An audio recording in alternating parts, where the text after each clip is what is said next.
Mesdames et messieurs, bienvenue sur Afro Info 243 sur le grand dossier d'actualité de ce mercredi 4 octobre 2023. Nous sommes en République démocratique du Congo. Nous allons rester sur la situation qui prévaut dans la province du Nord Kivu où toutes les caméras sont actuellement braquées pour savoir l'évolution de la situation. Avant d'y aller, sachez que plus de 4000 jeunes en formation militaires seront bientôt déversés dans les rangs des forces armées de la République démocratique du Congo. C'est le président de la République, commandant suprême des FARDC, Félix Tshisekedi, qui l'a dit hier à Kasumbalesa dans le Haut-Katanga. Le président Félix Tshisekedi appelle les jeunes à la vigilance et à l'unité pour faire échec à l'ennemi. Ces discours tombent dans un contexte de crise sécuritaire dans l'est de la République démocratique du Congo depuis la résurgence du M23 soutenu par le Rwanda. C'est le président Félix Tshisekedi qui avait lancé un appel à une mobilisation générale de jeunes afin de soutenir l'armée, les forces armées de la République démocratique du Congo, alors que le pays subit une agression injuste et barbare de la part du Rwanda. C'était vers la fin de l'année 2022 et aujourd'hui, la RDC a enregistré un record en obtenant en tout cas plus de 4000 jeunes qui ont accepté de servir sous le drapeau. Ces jeunes devront donc bientôt ou prochainement venir aussi aider le pays à mettre un terme à cette agression en faisant échec au M23 qui menace l'intégrité du territoire national congolais en ces moments. Pendant ce temps, mesdames et messieurs, les affrontements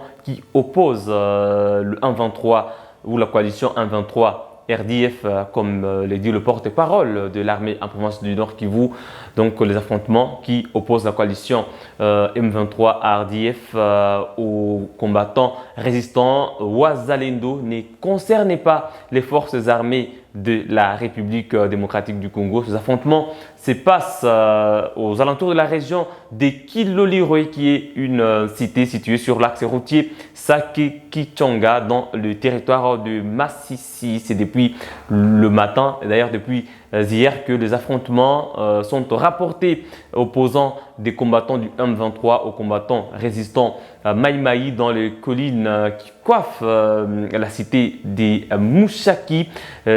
Quelques agglomérations qui étaient sous contrôle du M23 sont passées sous contrôle des jeunes résistants Wazalendo. Les affrontements sont rudes et en cours, mesdames et messieurs. Il faut savoir que c'est dans une zone qui était censée passer sous contrôle de la force nationale de l'EAC où se passent ces affrontements actuellement parce que le M23 voudrait avancer.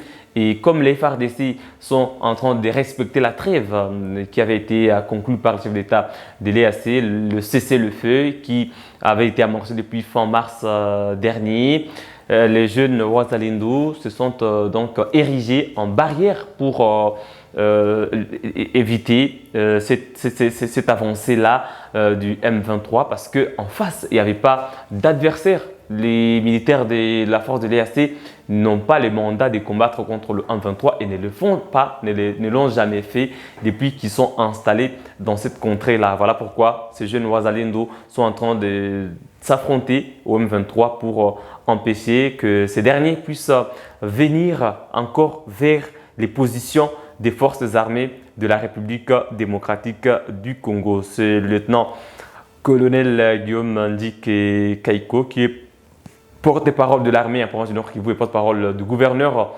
militaire qui l'a dit dans un communiqué. Il a donc dit que les forces armées de la RDC ne sont concernées ni de près ni de loin par ces affrontements qui opposent la coalition 23 RDF à un groupe armé dans la région des Kilolirwe. L'armée réaffirme donc sa détermination et son positionnement à respecter le cessez-le-feu conclu par les chefs d'État de la sous-région. Là, je parle de l'EAC dans le respect des accords, bien sûr, signés à Luanda, à Nairobi également.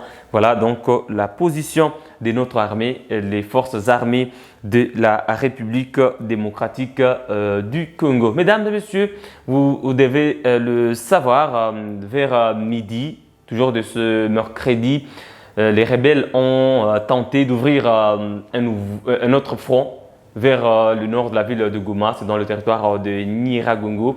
Les rebelles du 1-23 ont voulu attaquer, ils ont eu une contre-attaque d'un groupe armé de Wazalendo et les affrontements ont éclaté vers Kizimba dans le territoire de Nyiragongo.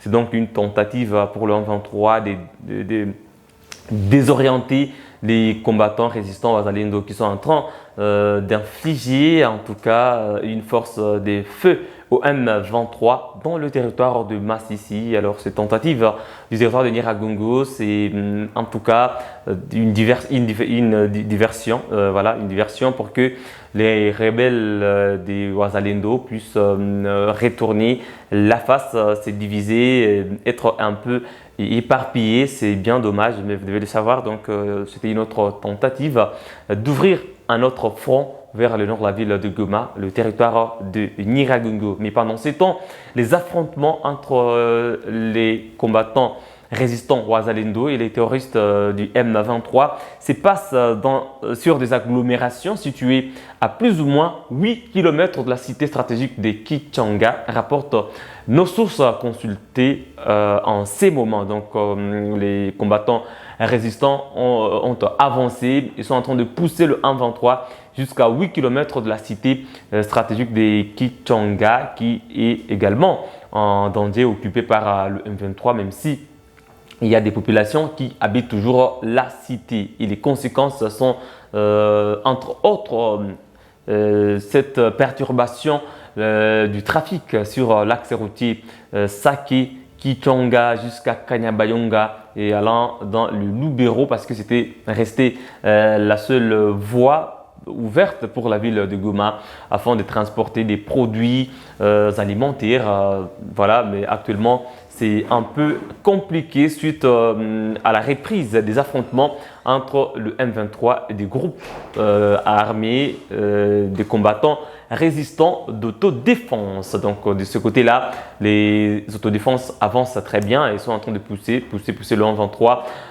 vers la cité de Kichanga, mais ici au nord de la ville de Goma, on vous en dira plus, mais en ce moment sachez que les combattants Wazalendo résistent toujours, comme ils s'appellent des résistants, ils résistent face à cette diversion du M23, à cette nouvelle tentative du M23 à vouloir ouvrir un nouveau front pour désorienter les actions déjà dans le territoire de Massissi. Et voilà donc cette autre avancée du M23 a été stoppée net par ces combattants Wazalendo vers le groupement de Kizimba dans le territoire de Nyiragongo. Là, nous sommes, mesdames et messieurs, à une dizaine de kilomètres de la ville de Goma parce que la dernière position des forces armées de la République démocratique du Congo se situe à une dizaine de kilomètres de la ville de Goma. Mais même la position du M23, c'est toujours à une dizaine de kilomètres, c'est dans les groupements de Kibumba, mesdames et messieurs, en territoire de Nyiragongo. Donc, ce que vous devez savoir en ce moment, c'est que les FARDC vont bientôt se renforcer avec une nouvelle énergie, avec une nouvelle force des différentes unités. Il y en a qui sont dans l'unité des commandos, qui sont en pleine formation. Et ces jeunes vont, dans les prochains jours, être déversés dans les rangs des forces armées de la République démocratique du Congo pour qu'ils puissent servir sous le drapeau parce qu'ils ont répondu aux conditions et exigées. Ils sont aptes et ils ne sont pas entrés dans l'armée en passant par des groupes armés, en prenant des armes contre leur propre pays, en allant dans la brousse. Ils ont refusé tous ces moyens illégaux et ils sont entrés au sein de l'armée par une voie officielle.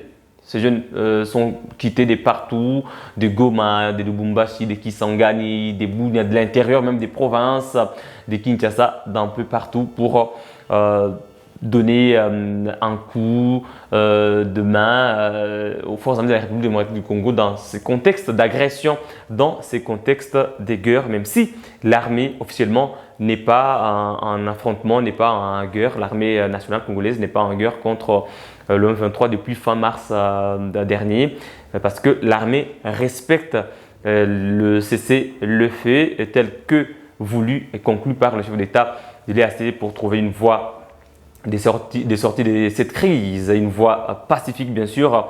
C'est la raison même de la présence de la force de l'ordre de l'EAC pour garantir ou s'assurer du retrait du M23 afin que les FARDC puissent récupérer toutes les entités et que le M23 soit précantonné, par la suite cantonné, désarmé, tout cela, tout le processus qui doit suivre afin que des entités qui appartiennent à la RDC soient protégées par l'armée loyaliste qui n'est d'autre que ces forces armées de la République démocratique du Congo. Mesdames et messieurs, sachez donc que les combats qui sont peut-être jusque-là en cours ou qui ont eu lieu depuis le matin à opposer plutôt des combattants résistants Wazalendo aux terroristes du M23 soutenus par le Rwanda sur l'axe Sake-Kichanga. Et selon les sources que nous avons concoctées maintenant là, les combats se mènent à plus ou moins 8 km de la cité de Kichanga. Ces affrontements opposent le M23 aux combattants Wazalendo et non pas aux forces armées de la République démocratique du Congo, a précisé le porte-parole de l'armée qui parle de manœuvres dilatoires du M23 qui veulent attribuer des attaques au FARDC, qui veulent attribuer des combats au FARDC pendant que les FARDC sont en pleine trêve, sont en train de respecter scrupuleusement le cessez-le-feu. Donc, c'est une façon d'informer l'opinion nationale et internationale que les FARDC, c'est une armée professionnelle qui respecte les accords signés par les États, différemment de l'adversaire en face qui continue à mener des actes des actes de violence, des actes de tuerie, des kidnappings, et que cette force-là qui est en place dans les différentes entités de Massiti, des Retours de Nyiragongo, c'est une force qui n'a pas de mandat offensif, qui n'a jamais ouvert le feu contre le M23 et comme conséquence, il y a des groupes, des résistants, des jeunes du terroir qui se forment, des groupes armés et qui font face à cette force étrangère pour l'empêcher de venir menacer la ville de Goma, chef-lieu de la province du Nord Kivu, afin que l'histoire de 2013, mesdames et messieurs, ne puisse se répéter. Laissez-nous vos points de vue en commentaire, mesdames et messieurs, des partout à travers le monde. C'est le grand dossier et c'est tout ce que nous avions à vous dire aujourd'hui. Nous allons vous faire la suite de la situation demain dans un autre grand dossier d'actualité. Voilà, ça n'est fini pour aujourd'hui. N'oubliez pas de laisser un j'aime et surtout, si vous êtes nouveau, abonnez-vous à Afro Info 243. Il suffit de cliquer sur s'abonner, activer la cloche des notifications, cliquez sur toutes et vous serez la toute première personne à recevoir toutes les informations publiées sur Afro Info 243 à la seconde. On se fixe un nouveau rendez-vous d'actualité. À très bientôt.